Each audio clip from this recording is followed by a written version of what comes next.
हर हर महादेव। हिमालय के साधक योग यात्रा में इस श्रृंखला में आपका एक बार फिर स्वागत है। मेरी योग के प्रति बाल्यकाल से बहुत प्यास थी, लेकिन योग भी कई प्रकार का है, योग प्रणालियाँ भी कई प्रकार की है, लेकिन उसमें सर्वोपरि जो योग है वह है क्रिया योग। क्रिया योग के कई नाम हैं, महायोग, सिद्ध योग, कुंडलिनी योग, ये सब इस क्रिया योग से कनेक्ट है। इसमें ध्यान योग भी आ जाता है, समाधि योग भी आ जाता है, प्राण योग भी आ जाता है, लेकिन ये सब योगों का एक केंद्र है जिसको क्रिया योग कहते हैं। तो क्रिया योग के बारे में बड़ी लालसा थी, बड़ी प्यास थी कि कोई सद्गुरु मुझे क्रिया योग की जानकारी दे, शिक्षा दीक्षा दे। तो कई योगियों और गुरुओं से मैंने इसके बारे में सुन रखा था कि क्रिया योग सर्वश्रेष्ठतम योग है। गीता में भी भगवान जी ने क्रिया योग पर कुछ अंश में प्रकाश डाला है, प्राण अपान समायुक्ता। तो क्रिया योग जो है दो प्रकार का है, एक क्रियात्मक और एक कृपात्मक। एक में क्रिया करनी पड़ती है, सीखनी पड़ती है, प्रैक्टिस करनी पड़ती है, और दूसरी कृपा, शक्तिपात। कृपा का मतलब शक्तिपात, दीक्षा के द्वारा अंदर के सारे शक्तियाँ, अणु, परमाणु, चक्र, कोश चैतन्य होने लगते हैं और पूर्ण सहस्त्रार चक्र क्रियाशील होने लगता है। ध्यान और समाधि की स्थिति बनने लगती है और वह साधक एकदम से क्रियाशील हो जाता है, एक्टिव हो जाता है, एनर्जेटिक हो जाता है, दिव्य हो जाता है। और उसके सानिध्य में कोई और लोग भी बैठे हों तो वो भी एनर्जेटिक हो जाते हैं, प्रेममय हो जाते हैं, शांत हो जाते हैं और सक्रिय हो जाते हैं, क्रियाशील हो जाते हैं, और उनका आध्यात्मिक चेतना का तीव्र गति से विकास होने लगता है। मगर यह क्रिया योग सावधानी पूर्वक किसी श्रेष्ठ गुरु के चरणों में बैठकर इसका अभ्यास करना चाहिए। किताबों से और इधर उधर से देख करके इसका कभी भी प्रयोग नहीं करना चाहिए, नहीं तो इसके साइड इफ़ेक्ट्स होते हैं। खुद गुरु बनने की आवश्यकता नहीं है, गुरु चरणों में बैठ करके इसको समझना पड़ता है, सीखना पड़ता है, और गुरु सेवा, गुरु के प्रति भक्ति होनी चाहिए। तो इस प्रकार से कई महापुरुषों से सुना, और एक महापुरुष ने कहा यदि आप इसको समझना चाहते हैं क्रिया योग को, तो उससे पहले आप जो क्रिया योग के आचार्य हैं, गुरु हैं, उनका जीवन पढ़िए, उनका ग्रंथ पढ़िए। तो उन्होंने मुझे कहा कि आप योगी कथामृत के ग्रंथ है जो परमहंस योगानंद द्वारा रचित है, उसको आप पढ़िएगा। तो ये काफ़ी साल पहले की बात है। तो मैं गया और एक बुक स्टॉल में जा कर के योगी कथामृत ग्रंथ सामने ही पड़ा था और मैंने उसको खरीद लिया। और उसका स्पर्श करते उस ग्रंथ को ऐसा लगा जैसे मेरे अंदर एक एनर्जी आ गई, एक ऊर्जा का मेरे अंदर प्रवाह आ गया। और जब मैंने उसको पढ़ना शुरू किया, योगी कथामृत ग्रंथ को, तो उसमें मुझे जो अनुभव हुए, जो महापुरुषों के मैंने उसमें फ़ोटो लगे हुए थे, उनके दर्शन किए, तो उसमें योगानंद जी का फ़ोटो था, चित्र था, उनके गुरु युक्तेश्वर गिरी जी का, उनके गुरु लाड़ी माशय जी का, और उनके भी गुरु श्री महाअवतार बाबा जी का। तो महाअवतार बाबा जी का नाम बहुत सुन रखा था योगियों से, बहुत चर्चित नाम है ये सिद्ध पुरुषों में, महापुरुषों में। और आज तो पूरी दुनिया में महाअवतार बाबा जी का नाम जो है वो बड़े आदर से लिया जा रहा है, उनका नाम आज चारों तरफ गूंज रहा है। तो फिर मैंने वह ग्रंथ पढ़ा और उससे मुझे बहुत प्रकाश और आलोक की प्राप्ति हुई। और फिर मैंने सोचा कि अब इस योगानंद जो संस्थान है, योगदा सत्संग सोसाइटी, इससे जुड़ा जाए, उससे क्रिया योग की शिक्षा लें।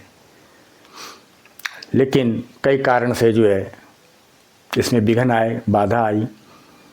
घर से भी इधर उधर पापा मना करते थे जाने के लिए, तो बात आई और गई होगी, लेकिन मेरे मानस में जो महाअवतार बाबा जी का फ़ोटो उस ग्रंथ में छपा था वो मेरे मानस में छप चुका था, मेरे हृदय में छप चुका। वो फ़ोटो मेरे हृदय में उतर गए थे जैसे महाअवतार बाबा, लेकिन मैंने उन्हें देखा नहीं। तो एक बार मेरे एक बहुत प्रिय साधक है और आयु मुझसे छोटे हैं, तो मैं उनसे बहुत प्रेम करता था, वो भी मुझसे बहुत प्रेम करते थे। हमारे गांव से कुछ दूरी पर एक गांव है, वे वहाँ रहते थे और हमारे गांव में स्कूल था, वहाँ पढ़ने आते थे बचपन में। तो उनसे कहो बहुत प्रेम हो गया, बहुत ज़्यादा।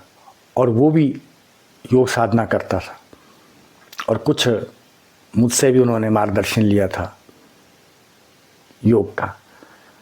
तो एक दिन मैंने कहा उनको, उनका नाम मिंटू था, मैंने कहा मिंटू भैया चलो आज हम मणिकर्ण चलेंगे। उन्होंने कहा ठीक है। तो मैं और मिंटू जो है मणिकर्ण के लिए प्रस्थान किया। बस में गए और सुबह 8 बजे गए और लगभग 12-1 बजे हम वहाँ पहुँच गए थे। मणिकर्ण बहुत ही सुंदर दिव्य स्थान है, भगवान जमदग्नि ऋषि की तपोस्थली है, ऋषि मुनियों की तपोस्थली है और वहाँ सुंदर गुरुद्वारा है, श्री राम मंदिर है और पार्वती मैया बह रही है। बहुत आनंददायक दिव्य स्थान है। तो वहीं उसी मणिकर्ण क्षेत्र में एक गुफा है, उस गुफा की ओर हम लोग पहले हमने दर्शन किया श्री राम भगवान जी का, और उसके बाद हम लोग गुरुद्वारे के पास गए, वहाँ भी दर्शन किया। वहाँ भगवान शिव का दिव्य शिवलिंग है, उसका भी दर्शन किया। वहाँ पानी खौलता रहता है, वो भी अपने आप में एक चमत्कार है। तो उस गुफा के अंदर एक गुफा है वहाँ कुछ दूरी पर। तो उस गुफा में मुझे बचपन से शौक़ रहा है गुफाओं में जाने का, उसमें ध्यान करने का। तो मैं उस गुफा में घुस गया और उस गुफा में मैं क्या देखता हूँ कि एक पत्थर है उस गुफा के अंदर, और बहुत बड़ी गुफा नहीं है, और उस गुफा के उस पत्थर के अंदर एक महायोगी बैठे हुए हैं और वो पद्म आसन की मुद्रा लगाए हुए, और मुझे पूरा आज भी चेहरा याद है। उनके शरीर पर जटा नहीं थी और वो जो मैंने दर्शन किया लगभग 5 या 10 सेकंड का समय रहा होगा, और वो बड़े मुझे एकटक घूर रहे थे और मैं उनकी उस भेदनी दृष्टि से थोड़ा डर गया, विचलित हो गया, और मैंने प्रणाम किया, साष्टांग दंडवत, और उसके बाद मैं तुरंत बाहर आ गया। और मैंने कहा मिंटू, वो बाहर थोड़ा टहल रहा था, वहाँ कुछ दूरी पर लोग थे, कुछ हो हल्ला था। तो मैं कहा मिंटू इधर आओ, उस पार जो गुफा है वहाँ चलो। मैंने कहा वहाँ एक बहुत बड़े संत हैं और मुझे डर लग रहा है, आप भी दर्शन करो। और जैसे अभी कुछ ही 10-15 सेकंड भी नहीं, 20 सेकंड बीते होंगे ज़्यादा से ज़्यादा, और जैसे हम वहाँ घुसे, वहाँ वो संत नहीं थे, वो महायोगी नहीं थे। ये सत्य घटना है। और उस गुफा से अंदर कोई मार्ग भी इधर उधर नहीं है, छोटी सी गुफा है 4-5 फीट की। कहाँ चले गए वो? आज तक ये रहस्य है जो मैं नहीं समझ सका। लेकिन जो महायोगी थे उनका पूरा डेल डॉल चेहरा, आंखें, नाक, सब कुछ, पूरा शरीर, पूरा उनका जो चेहरा है दिव्य, वो मुझे महाअवतार बाबा जी की जो मैंने फ़ोटो देखी थी उस परमहंस योगानंद जी के चित्र में, वो सेम वैसे नज़र आ रहे थे। मिंटू ने कहा यहाँ तो कुछ नहीं है अंदर। मैंने कहा यहीं थे अभी बाबा जी, एक महायोगी यहीं थे। बोले नहीं, हमें बेवकूफ़ मत बनाओ, आप सपने तो नहीं देख रहे हैं, यहाँ कोई भी नहीं अंदर। ऐसे ही बड़ा आनंद ले रहे थे हम बाहर भीड़ में, आपने हमें गुफा में बुलाया, यहाँ तो कोई भी नहीं है। मैंने कहा हे भगवान। तो उसके बाद फिर मैं और मिंटू शाम को वहीं से प्रस्थान करके घर वापस आ गए। मगर ये राज आज भी राज है कि वो महाअवतार बाबा जी थे कि कोई और अन्य योगी थे, मगर सिद्ध योगी थे, क्योंकि उसके बाद ना मिले और उसी क्षण वो कहाँ चले गए मालूम नहीं। ये सत्य घटना है, लेकिन ये रहस्य है कि वो महाअवतार बाबा जी थे कि कोई और योगी थे, मैं ये दावे से नहीं कह सकता हूँ। आज इतना ही। ओम शांति।